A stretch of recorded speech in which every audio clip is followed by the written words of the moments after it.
这个就是咱们所说的肩胸部。通过这样的一个搭建的一个方法，能够更好的帮助咱们去理解它整个形态的一个结构特征。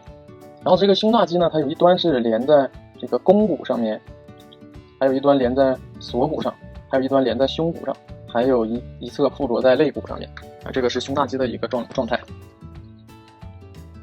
这个部分主要是帮助咱们大家去理解这样的一个部位。这个在咱们在画的时候就可以更得心应手的去搭建你的体块。在你找不准它的动态的时候，你就可以通过建立它这样的一个结构，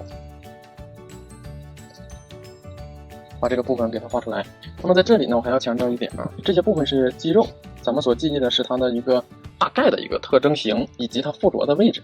你看很多肌肉和骨骼附着的位置很关键。我现在用蓝色表示的位置是颈窝，也就是胸锁乳突肌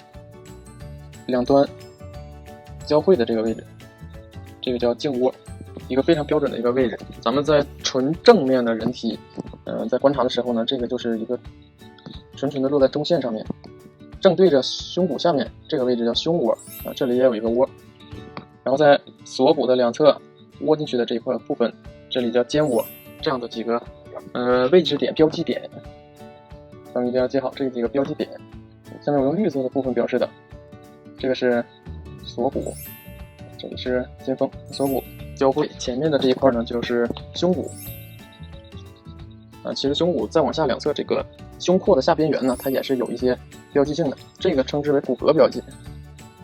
这个是骨骼标记。那为什么会称为标记点和骨骼标记呢？因为这些位置在人体的表面就可以清楚的看到。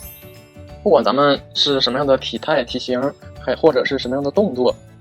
这些标记点都能够让你很清楚的在人体的表面去找到一些根据。比如说咱们画一个人这样的一个角度，咱们怎么样去把它的结构画得看起来更合情合理呢？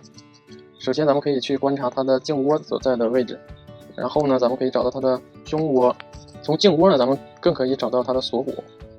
另一侧的锁骨找到锁骨之后呢，咱们能够找到了肩窝。咱们从颈窝这个位置呢也可以找到胸锁乳突肌。你看咱们的标记点呢有大用，就包括咱们去默写一个人体的时候，这标记点也是帮助你画的相对准确、合情合理的一个重要的工具。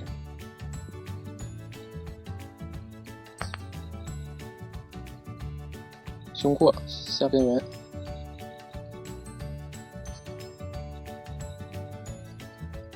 这样就很清楚的咱们能够构建起来一个相对较准确、合情合理的一个基本的形态结构。